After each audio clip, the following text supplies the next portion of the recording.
Wein wird aus Trauben gemacht. Seit Jahrtausenden lesen Menschen die Beeren im Weinberg und bereiten daraus ein Kulturgetränk. Die Faszination am Weinmachen ist letztendlich die Ganzheitlichkeit dieser Arbeit. Wir haben im Weingut diesen landwirtschaftlichen Betrieb, wir erziehen die Rebe, wir begleiten die Traube in der Vegetation über das ganze Jahr, dann ernten wir die Traube, wir machen Wein draus und auf den fertigen Wein kleben wir das Etikett mit unserem Namen und verkaufen diese Flasche. Und das macht für uns einfach diese Faszination auch aus. Rebstöcke werden in ausgewählten Lagen im Spalier in einer Drahtzeile kultiviert. Nach monatelanger Arbeit im Weinberg pressen die Weinbauern aus den Trauben den kostbaren Saft. Rotwein machen bedeutet eine besondere Anstrengung. Gut 2 Jahre dauert es, bis aus Traubensaft ein komplexer Wein entsteht. Die Handarbeit der jahrtausendealten Kulturtechnik hat sich im Grunde nicht verändert.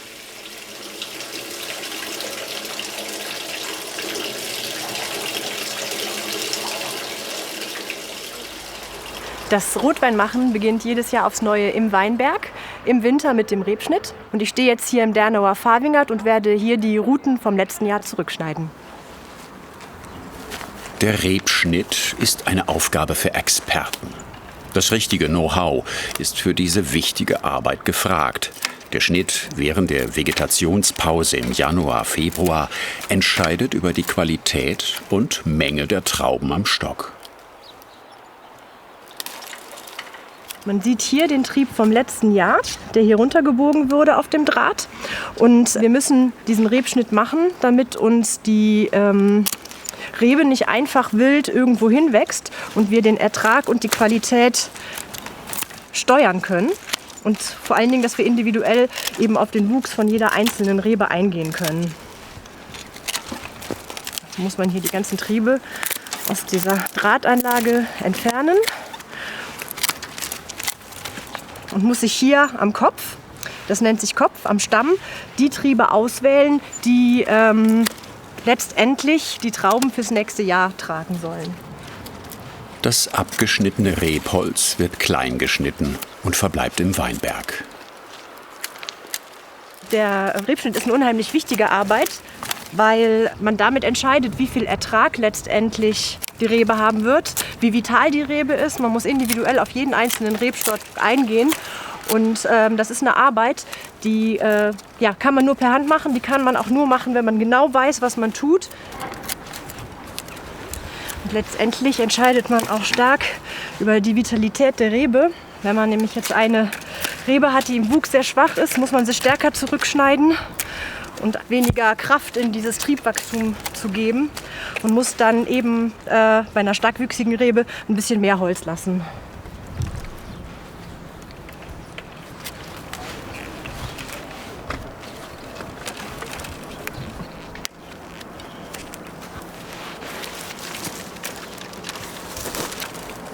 Mit der Länge des Triebes entscheidet man natürlich auch über den Ertrag, weil hier an dem letztjährigen Trieb sitzen die fruchtbaren Augen, aus denen unsere neuen Triebe und Trauben rauswachsen.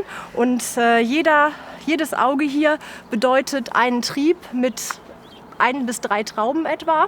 Und je mehr ich davon natürlich stehen lasse, umso mehr Triebe und Trauben habe ich.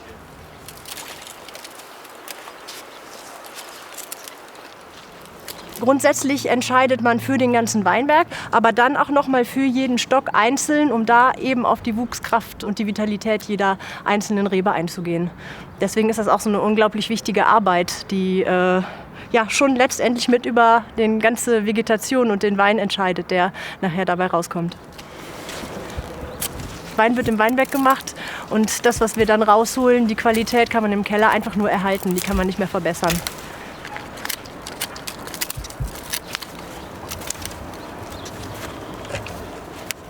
Das hier ist jetzt mein Trieb, den ich beim Rebschnitt habe stehen lassen. Und hier die Verdickungen, das nennen wir Augen, da werden die Sommertriebe rauswachsen. Und an jedem Trieb hängen die Trauben. Und ich muss den hier an dem Biegedraht befestigen.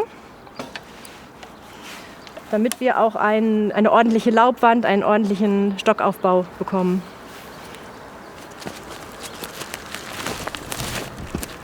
Hier bei dem nächsten hatte ich die Möglichkeit, 2 Triebe stehen zu lassen. Einer dient mir als Frostrute, weil wir hier immer schon mal mit Spätfrösten zu tun haben. Und der ist letztendlich meine Versicherung, wenn kalte Luft kommt, die so kalt ist, dass diese Rute erfriert, habe ich immer noch die Möglichkeit, eine zweite Rute runterzuziehen und mir dann letztendlich den Ertrag zu sichern.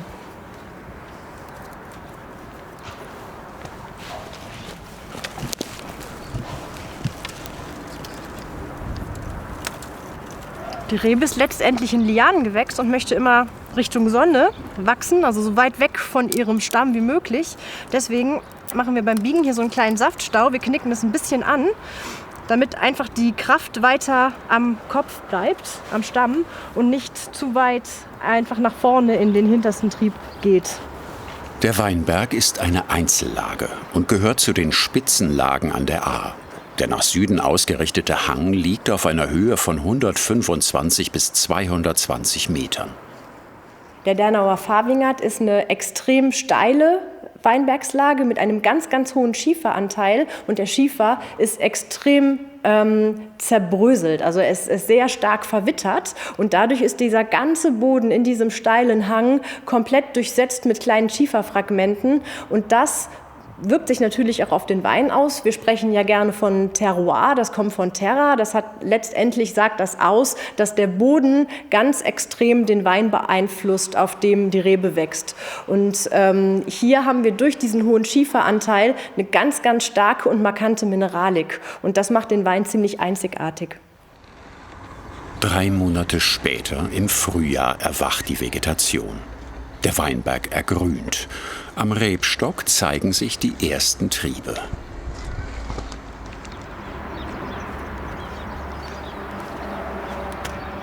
Für Maike Näkel beginnt jetzt der Kampf gegen die Schädlinge.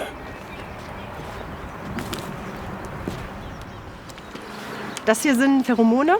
Die bringen wir auch jetzt im April aus. Das ist ein ökologisches Bekämpfungsmittel von einem Schädling, den wir im Weinbau haben, nämlich dem Traubenwickler. Das ist ein Falter, der seine Eier an den Trauben ablegt und die Larven, die fressen sich dann in die Traube rein und verursachen zum Teil richtig massive Schäden. Und das ist eine Möglichkeit, den zu bekämpfen. Das sind Pheromone, das sind im Prinzip die Sexualhormone des Traubenwicklerweibchens. Und wenn wir die großflächig auf alle Flächen ausbringen, verströmen die ganze Zeit diesen Duft und die Männchen finden letztendlich die Weibchen nicht. Und so kommt es zu keiner Eiablage und auch zu keinem Schaden. Und nachher im Herbst werden die wieder abgehängt, damit auch kein Plastik im Weinberg verbleibt. Trends gibt es bei der Schädlingsbekämpfung, aber auch beim Geschmackstyp der Rotweine. Bei den Rotweinen geht der Trend, wie auch bei den Weißweinen, hin zu dieser frischen Weintypen, also die nicht zu schwer sind, die im Alkohol nicht zu hoch sind, die Spaß machen beim Trinken, wo man einen schönen Trinkfluss drin hat. Und das ist schon eine Veränderung zu den Jahrzehnten vorher, wo man eher diesen schweren Rotweintyp gesucht hat, der auch sehr pelzig war im Mund, sehr kräftig, sehr massig. Und heute möchte man eher diese etwas eleganteren Weine, in denen man auch viel mehr Mineralität sieht. Im Frühjahr beobachtet die Weinmacherin die Pflanzen genau. Sie greift in das Wachstum des Rebstocks ein, um die Menge der Trauben zu regulieren. Wir sind jetzt hier mit der nächsten Handarbeit beschäftigt. Das hier ist die Rute, die wir im Winter gebogen haben. Man sieht jetzt hier schon unsere Triebe, die nach oben wachsen. Hier sind sogar die ganz kleinen, die Gescheine schon, aus denen sich unsere Trauben entwickelt werden. Und hier wachsen teilweise Doppeltriebe dran. Und da fangen wir jetzt so langsam mit an, die auszubrechen, damit uns die Laubwand nachher nicht zu dicht wird und dass wir nicht zu viele Trauben nachher dran haben. Es ist schon wieder eine Qualitätsmaßnahme, die wir hier gerade machen. Hier, das ist beispielsweise so ein Doppeltrieb, der muss weg. Hier ist ein kleines Auge. Hier unten auch, was sich entfalten wird. Und hier. Und als nächstes haben wir bei dem Arbeitsschritt auch immer schon eine Schere dabei und schneiden die Frostrute, die wir auch beim Rebschnitt haben stehen lassen. Die sieht man hier. Das ist unsere Frostrute. Auch hier haben sich die Augen schön entwickelt und jetzt ist kein Frost mehr zu befürchten und dementsprechend schneiden wir die jetzt auch ab, ja, damit die uns nicht nachher im Sommer im Weg steht.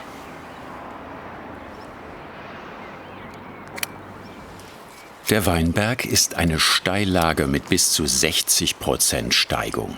Die Arbeit hier erfordert Stehvermögen. Die Familie Näkel engagiert sich für einen umweltfreundlichen Anbau. Der naturnahe Ausbau der Weine und auch der Anbau der Weine ist sehr, sehr wichtig. Der steht ganz groß im Fokus, weil wir der Überzeugung sind, dass je natürlicher man arbeitet, ob es im Weinberg oder im Keller ist, umso besser die Herkunft der Weine überhaupt durchkommt. Also je weniger man tut und je weniger man eingreift, umso authentischer ist das Produkt für uns nachher. Im Frühjahr ist auch die Zeit für die Bodenbearbeitung.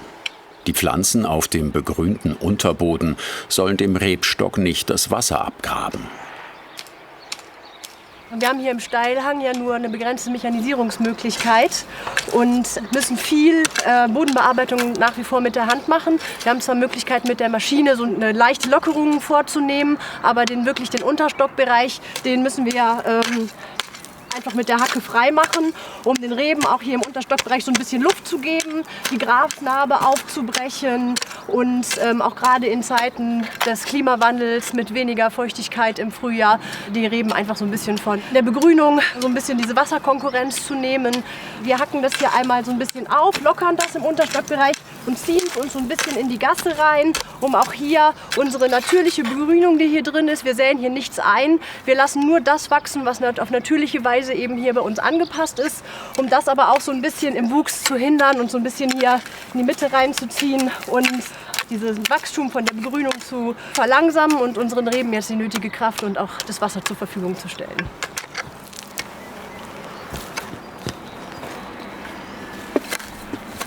In so einem Seilzugsteilhang, wo wir schon so ein bisschen Mechanisierungsmöglichkeiten haben, braucht man trotzdem um die 1000 Arbeitsstunden auf einen Hektar. Im Vergleich mit einer Flachlage ist das relativ viel, da kommt man nämlich oft mit 200 Stunden schon hin.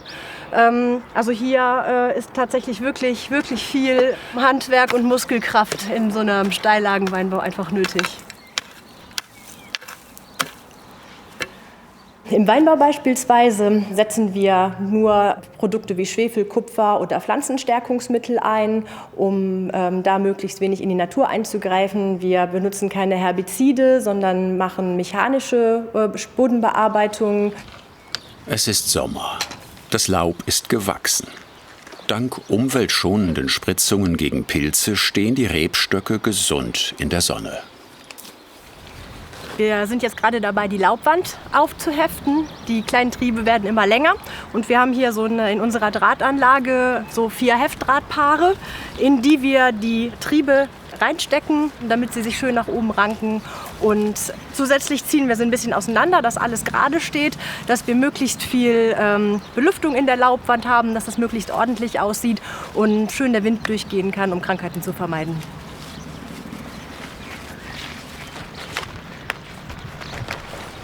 Gleichzeitig sind nach der letzten Bodenbearbeitung mit dem Hacken immer noch mal so ein paar Gräser aufgelaufen. Und damit die uns nicht auch noch in die Traubenzone reinwachsen, ziehen wir die einfach mit der Hand gerade raus, was hier so buschig unten drunter steht.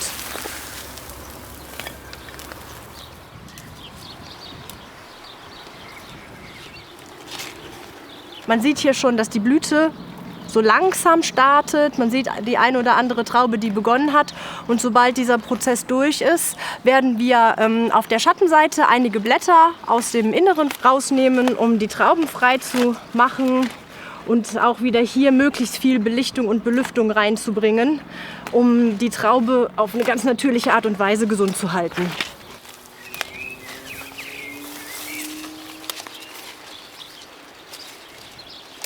Wir merken schon deutlich, dass sich die Wetterlagen verändern, dass sich das Klima verändert. Es wird natürlich auf der einen Seite wärmer. Wenn man jetzt mal 30, 40 Jahre zurückschaut, war es deutlich kühler. Die Vegetation war deutlich langsamer. Wir haben beispielsweise niemals vor Oktober geerntet. Heute sind wir mit der Ernte locker immer im September, manchmal sogar im August. Und zudem sind halt das Wetter ist extremer geworden. Also es ist entweder regnet es ganz, ganz viel oder es regnet ewig lang gar nicht. Also diese ausgewogene Sommer, diese ausgewogene Vegetation, die wird immer seltener. Oft sind es eher so die Extreme, die uns in der Landwirtschaft da begleiten. September. Ziemlich genau 100 Tage nach der Blüte ist es soweit. Die Lese der Spätburgundertrauben kann beginnen. Maike Näkel entscheidet über den genauen Zeitpunkt. Da gibt es verschiedene Faktoren, die man beachten muss, um den Reifezeitpunkt bei einer Traube zu bestimmen. Und zwar zum einen sind es natürlich analytische Parameter, sprich wie viel Säure hat die Traube, wie viel Zucker ist drin, wie ist der pH-Wert der Traube, auch ganz wichtig. Aber ganz besonders auch, worauf wir besonders Wert legen, wie schmeckt die Traube. Ich schaue mir die Traube ganz genau an und nehme mir mal einzelne Beeren und verkoste die, um einfach so zu schmecken, wie ist denn die Schale, was haben wir für ein Aroma, wie ist die Säure. Das Ganze muss schön knackig sein, die Kerne müssen ein bisschen nussig schmecken. Und das ist einfach ein Hinweis, dass wir eine schöne physiologische Reife der Traube erreicht haben. In diesem Jahr sind die Trauben eher kleinbeerig. Das bedeutet sehr gute Qualität, aber auch eine geringere Menge. Doch der Aufwand lohnt sich. Aus der klassifizierten Lage kommt der beste Rotwein des Weingutes Meier-Näkel. Wir lesen grundsätzlich alle unsere Weinberge per Hand. Da habe ich jetzt die Möglichkeit, mir die Traube ganz genau anzuschauen und eventuelle faule Beerchen, vertrocknete, alles, was mir jetzt eben nicht gefällt an dieser Traube, vorsichtig rauszuschneiden. Und vor allen Dingen ist diese Handlese besonders wichtig, weil wir so die Trauben möglichst schonend und komplett, ohne dass die jetzt schon aufplatzen, ins Weingut befördern können. Und deswegen versuche ich auch jetzt hier nicht zu viel zu verletzen, sondern so, ja, das, was mir nicht gefällt, ne, hier so eine kleine Essigbeere, wo eine Wespe dran war, die jetzt ausgetrocknet und ausgehöhlt ist, das hole ich alles raus, damit das nachher nicht in meiner Maische drin ist und mit dem Wein vergoren wird.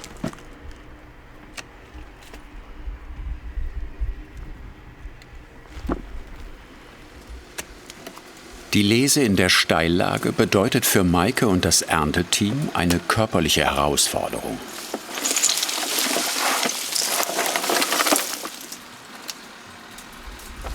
Das ist natürlich schon ein gewisser Anspruch, den man hier hat. Also man sollte gut zu Fuß sein. Das ist natürlich alles sehr rutschig, man kann wenig mechanisieren. Eigentlich ist es nur eine Gewöhnungssache. Ich sag mal, wenn man hier groß wird, dann macht es gar nicht so viel aus. Wobei es natürlich im Flachen sehr viel einfacher ist, ne? Man muss sich nicht immer so festhalten. Und was natürlich im Steilen auch noch dazu kommt, wir haben im Steilhang sehr viel höhere Arbeitseinsatz, sehr viel mehr Arbeitsstunden als im Flachen. Ne? Wo man viel mit dem Traktor machen kann, ist bei uns halt wirklich Manpower und natürlich auch Womanpower gefragt, um die meisten Arbeitsschritte eben wirklich mit der Hand zu machen und eben nicht mit irgendwelchen Maschinen durchzuführen. Gesundes Lesegut. Damit es so bleibt, wird die kostbare Fracht in kleinen Kisten vorsichtig transportiert. Die Raupe kommt auch im Steilhang klar. Mit ihr werden die Kisten zwischen den Rebstöcken nach oben gebracht.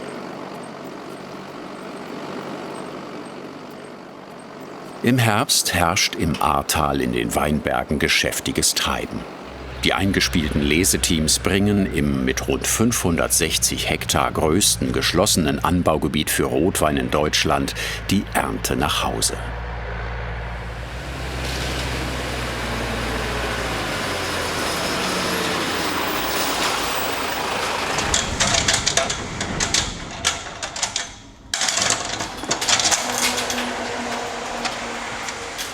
Alle benötigten Maschinen stehen bereit.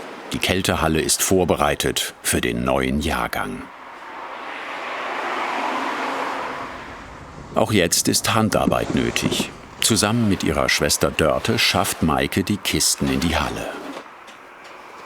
20 Hektar bewirtschaftet das Weingut. 2 davon liegen im Dernauer Pfarrwingert. Weißweintrauben kommen gleich in die Presse. Die Rotweinherstellung verläuft anders.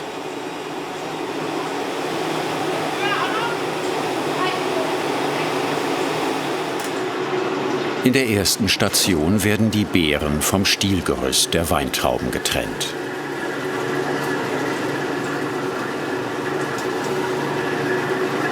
Diesen Vorgang nennt man auch Abbeeren.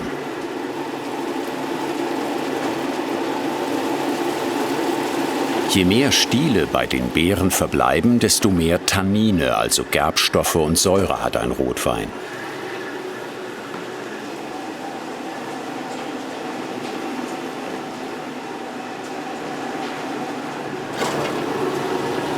Nach Möglichkeit sollen die Trauben nicht aufplatzen, sondern erhalten bleiben.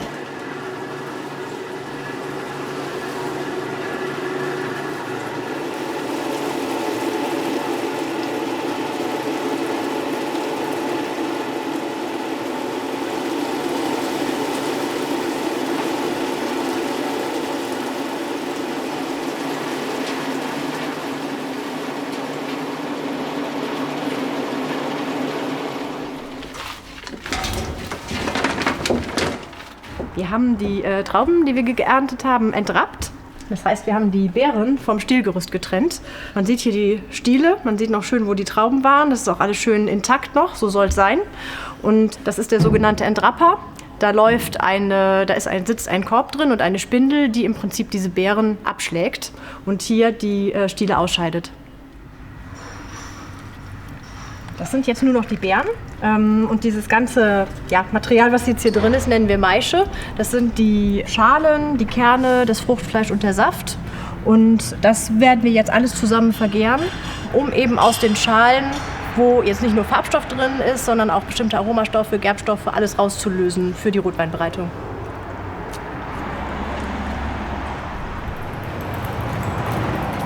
Nach dem Entrappen wird der Gärbottich mit den Beeren befüllt.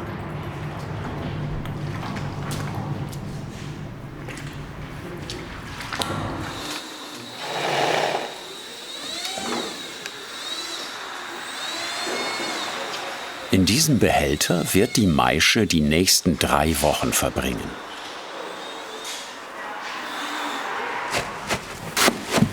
Maike fügt Trockeneis hinzu. Für den Gärprozess spielt das Temperaturmanagement eine große Rolle.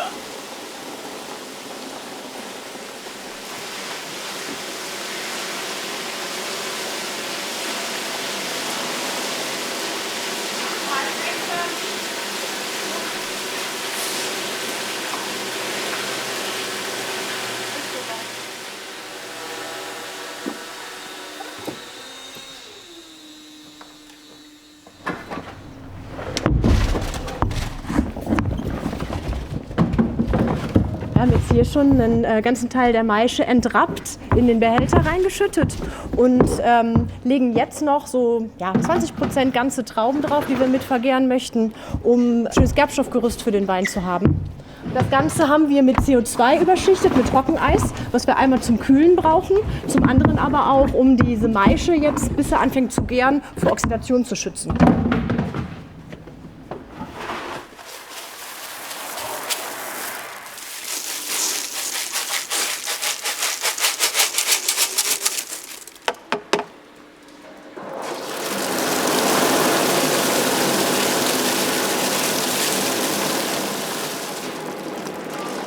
Ich bin in der Zeit in die Berufsfindung gekommen, in der Weinbau und Frauen noch nicht so unbedingt verknüpft waren. Also dass man als Frau eine Betriebsleitung übernimmt, war damals gar nicht so im Fokus. Auch unser Vater hat niemals gedacht, dass wir als Mädchen den Betrieb übernehmen könnten. Meine Schwester hat dann von Anfang an immer gesagt, sie möchte Winzerin werden. Und ich habe mir das tatsächlich überlegen müssen, bis ich 19 war. Und bis dann über ein Praktikum in einem anderen Betrieb so ein bisschen der Groschen gefallen ist, wo ich dann gedacht habe, nee, also du kannst es wirklich machen und das ist das, was dir Spaß macht. Also ich musste tatsächlich erst in die Ferne gehen und in einem anderen Weingut arbeiten, um eigentlich die Faszination dieser ganzen Arbeit kennenzulernen. Weißwein vergärt im geschlossenen Tank mit Gärröhrchen. Beim Rotwein läuft der Gärprozess über einen längeren Zeitraum in offenen Behältern ab.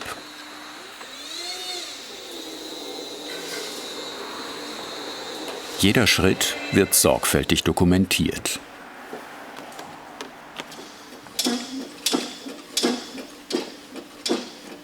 Im Kellerbuch wird auch das Gewicht eingetragen.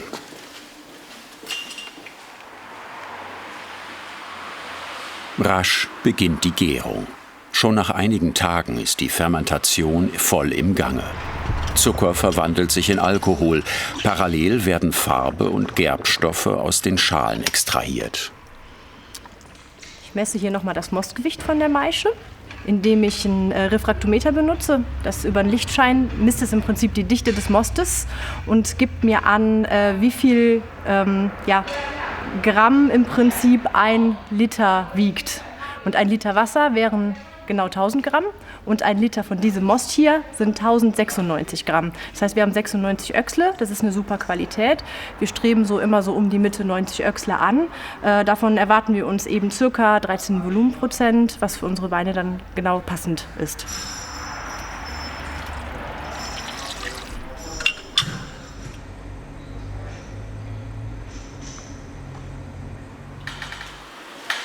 Die offene Maischegärung ist die älteste und gebräuchlichste Form der Rotweinbereitung. Grundsätzlich gilt, je langsamer und länger die Gärung dauert, desto farbintensiver und hochwertiger wird der Wein.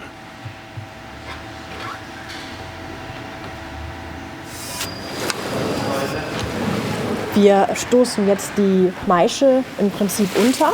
Während der Gärung, also wenn die Hefen anfangen, den Zucker in Alkohol umzusetzen, entsteht auch viel CO2 und das treibt die Schalen an die Oberfläche. Und wir wollen, dass die aber immer schön im gärenden Wein im Kontakt sind, damit möglichst viele Inhaltsstoffe aus den Schalen und aus den Kernen herausgelöst werden können. Daher muss man zweimal am Tag diesen Tresterhut, wie wir den nennen, nach unten stoßen. Dabei platzen die Beeren auf, die bis dahin noch ganz waren. Und dann wird Zucker, der in der Beere noch ist, auch frei und kann vergären. Und zum anderen haben wir da noch mal mehr Extraktion aus der Schale, weil in der Schale eben nicht nur Farbe, sondern eben auch Gerbstoffe sitzen, die dann jetzt in diesen Wein übergehen können, in dem auch schon Alkohol vorhanden ist und die dann da eben löslich werden und sich festsetzen.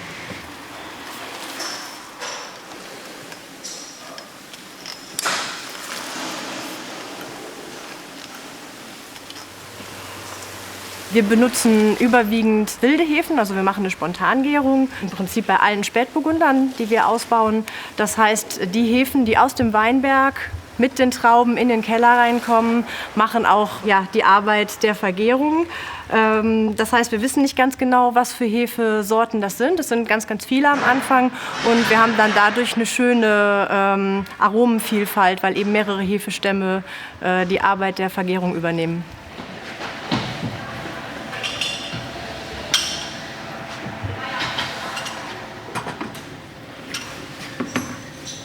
Die Gärung kommt gut voran. Die Öchslegrade sinken stetig, bis der Zucker in Alkohol umgewandelt ist.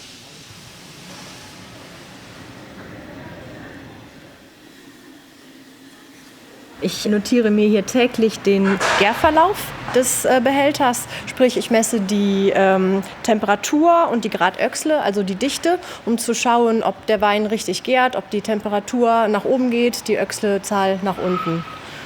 Und damit ich da eben einen guten Überblick habe, male ich mir so eine Gärkurve, um einfach zu schauen, ob alles optimal verläuft.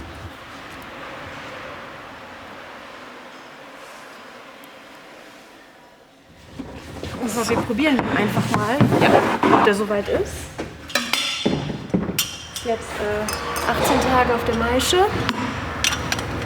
Schauen, wie die Extraktion ist.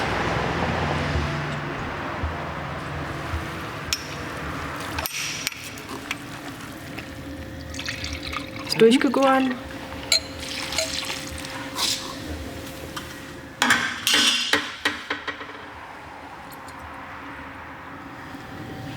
schöne Frucht, schön konzentriert. Vor allen Dingen die Gerbstoffstruktur richtig voll, aber nicht bitter. Ich würde hier jetzt nicht noch mehr extrahieren. Ganz trocken. Und ich denke, mit den 18 Tagen kommen wir da gut hin. Da sollten wir nicht länger warten.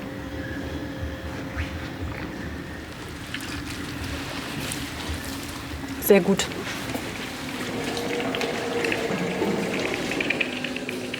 Nach 18 Tagen ist es soweit. Die Trauben sind vergoren und können weiterverarbeitet werden.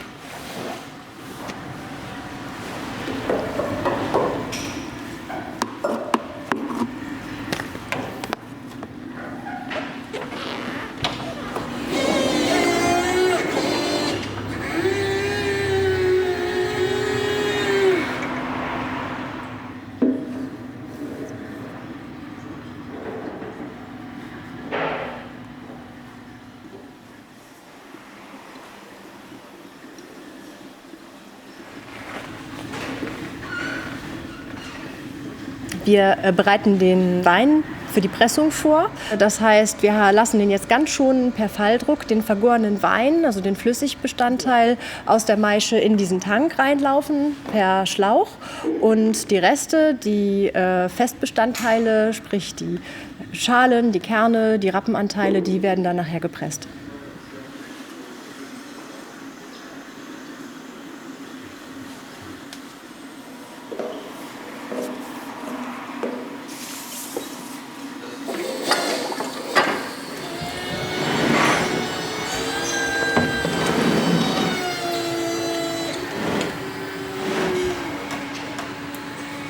Ein ganzes Stück weiter, Michael.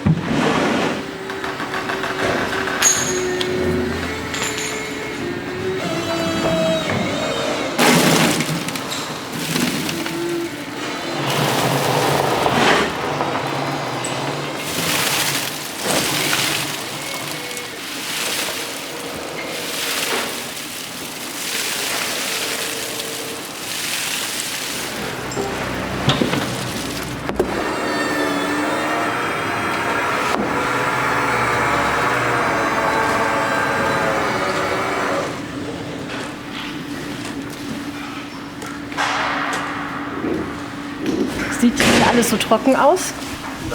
Aber wie man sieht, hier ist noch ganz schön viel Wein drin. Und den werden wir jetzt auf der Presse auspressen.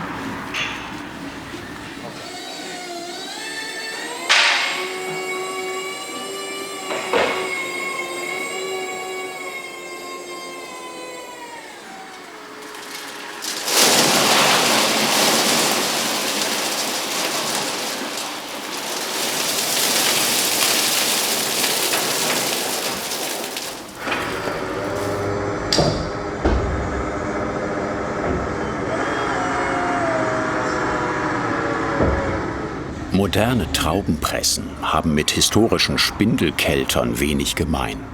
Heute wird mit Druckluft der Saft aus den Beeren gedrückt.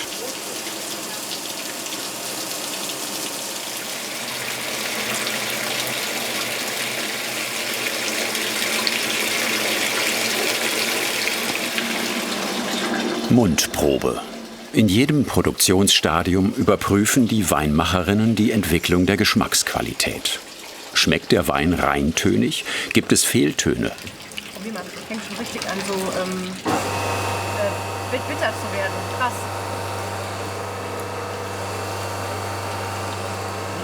Schon viel phenolischer als eben die Version. Ja.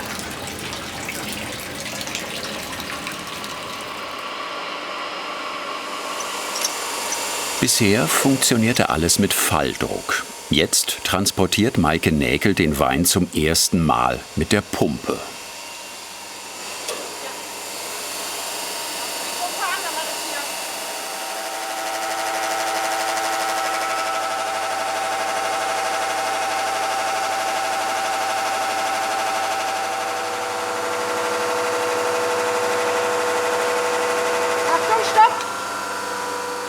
Die Winzerin lagert den frisch gepressten Wein für ein paar Tage in Stahltanks. Hier setzen sich die Trubstoffe ab. Damit die Menge passt, setzt sie verschieden große Gefäße ein. Manche erinnern an Milchkannen.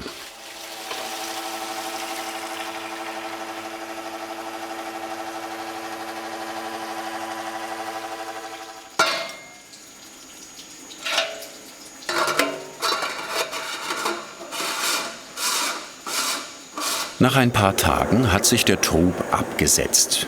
Die Schwestern nehmen den Wein aus dem Stahltank raus. Er kommt ins Barrikfass. Barriques sind 225 Liter große Eichenfässer. Neue und ein- bis zweimal benutzte kommen zum Einsatz.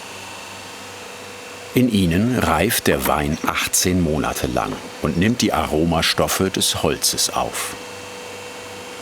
Die Schwestern können den Rotwein wieder mit Falldruck umfüllen.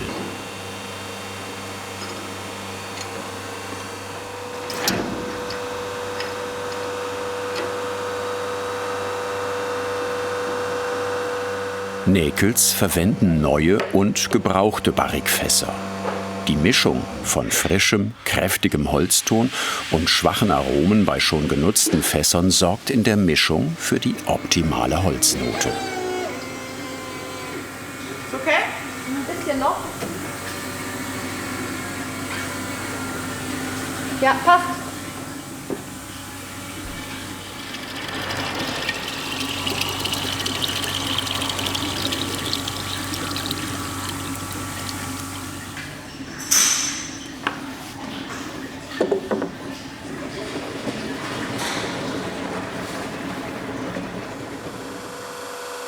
Maike setzt den Stopfen drauf und beschriftet die Fässer mit der Partienummer. Sie gibt Auskunft über Lage und Lesezeitpunkt. Jetzt ist der Wein sich selbst überlassen. Monate ziehen ins Land. Im Ahrtal wächst schon der nächste Jahrgang heran. Es ist Mai. Maike und Dörte Näkel sind gespannt, wie es dem Dernauer Pfarrwingert ergangen ist. Müssen wir mal schauen, wie die sich jetzt entwickelt haben. Vielleicht läuft der BSA schon.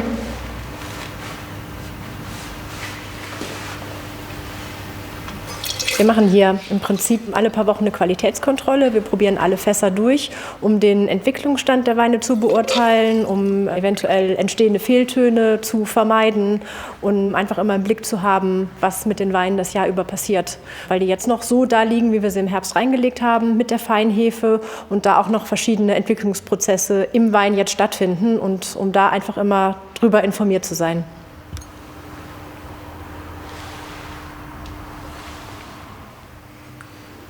Schöne Frucht. Vor allen Dingen ganz klar, hat sich schon ziemlich viel abgesetzt. Ziemlich blank. Ganz klar.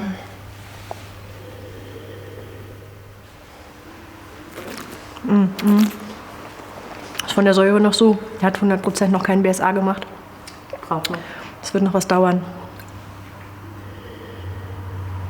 Der ist jetzt in einem Stadium, wo noch kein biologischer Säureabbau stattgefunden hat. Der ist noch sehr markant von der Säure. Der hat viel Primärfrucht, also der ist super fruchtig im Moment, gerade sehr offen, ist ein sehr schönes Stadium, braucht aber jetzt einfach noch Zeit. Vom Typ im Prinzip jetzt ein richtiger Jungwein, halb fertig. Beim BSA, also beim biologischen Säureabbau, wandeln im Fass vorhandene Bakterien spontan die saure Apfelsäure in mildere Milchsäure um. Während der gesamten Reifezeit verändert sich der Wein durch den Kontakt mit Sauerstoff und dem Holz. Sommer, ein Jahr später, 18 Monate Lagerung im Barrique sind vorbei. Maike und Dörte Näkel wollen wissen, ob der Dernauer Pfarrwingert jetzt reif für die Abfüllung ist.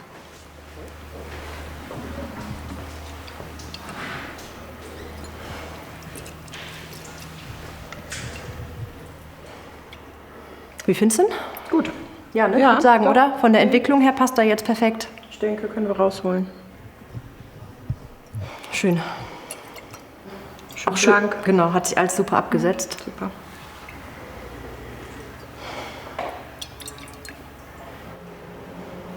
Die Schwestern haben entschieden, die Zeit ist reif. Der hochwertige Spätburgunder Lagenwein wird vor der Abfüllung erst nochmal in einen Stahltank umgefüllt.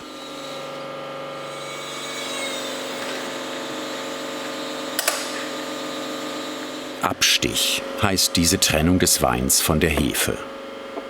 In den Stahltank gelangt nur der klare Wein. Heferückstände und Trubstoffe verbleiben beim Umfüllen im Barrikfass.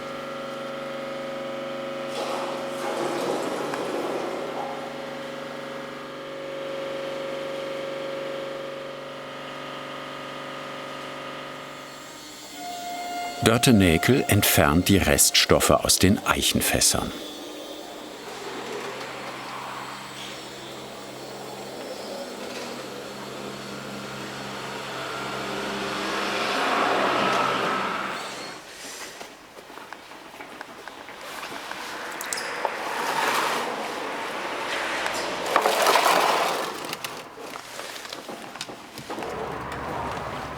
Ich drehe die Fässer jetzt. Wir haben ja den klaren Wein eben abgezogen und unten drin ist jetzt die Feinhefe geblieben, noch aus dem Herbst, und die hole ich jetzt noch raus.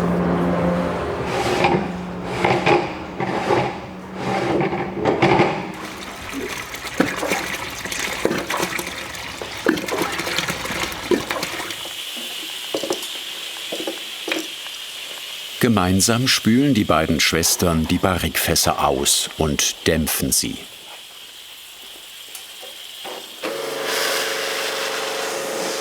Jetzt können sie ein weiteres Mal verwendet werden. Barrikfässer kommen maximal 3 Mal zum Einsatz. Deshalb sind die Weine aus dem Eichenfass etwas teurer.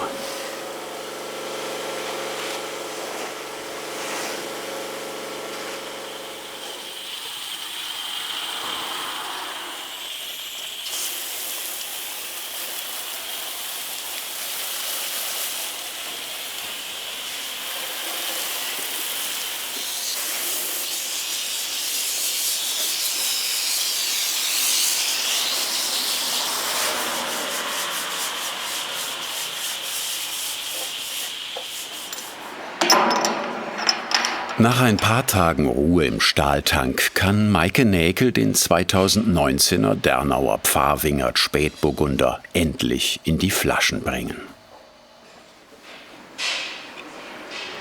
Nach 18 Monaten Fasslagerung können wir unseren Wein, den Dernauer Pfarrwingert, dann auch endlich abfüllen. Dafür haben wir einen Lohnunternehmer, der schon seit vielen, vielen Jahren uns damit unterstützt. Wir haben so ungefähr 9 bis 10 Fülltage im Jahr und da würde eine eigene Anlage, eine eigene Füllanlage für uns keinen Sinn machen. Und so funktioniert das auch arbeitswirtschaftlich einwandfrei.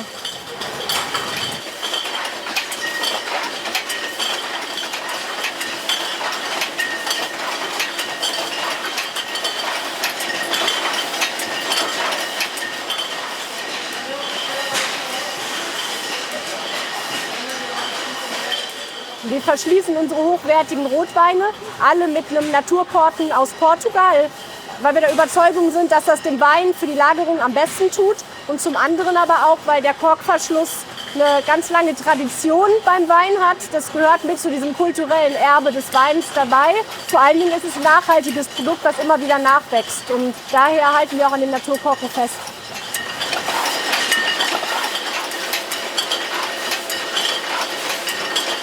GG, das Logo für großes Gewächs, ziert die Flasche. Die Bezeichnung VDP Große Lage des Verbandes der Prädikatsweingüter bestätigt die Herkunft des Weines aus einer klassifizierten Einzellage.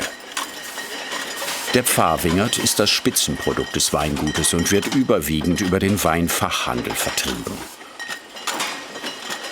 Mit Barrique-Pionier Werner Näkel, dem Vater, ist das Weingut Meyer Näkel seit den 90er Jahren zur Spitzengruppe der deutschen Rotweinproduzenten aufgestiegen.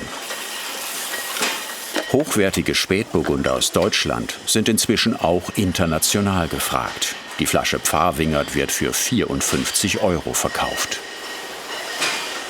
Letzte Station: Flaschenlager. Hier bleibt der neue Jahrgang bis zur Auslieferung. Es ist ein wunderschönes Gefühl, wenn man die fertige Flasche Wein nach der Füllung dann in der Hand hat, weil man einfach weiß, da stecken die letzten 2 Jahre Arbeit drin und das ist das fertige Ergebnis. Unser Wein, der Dernauer Pfarrwingert, der hat schon nach 10 Jahren eine schöne Trinkreife, aber auch nach 30 Jahren ist er noch voll da und wird sich noch entwickeln.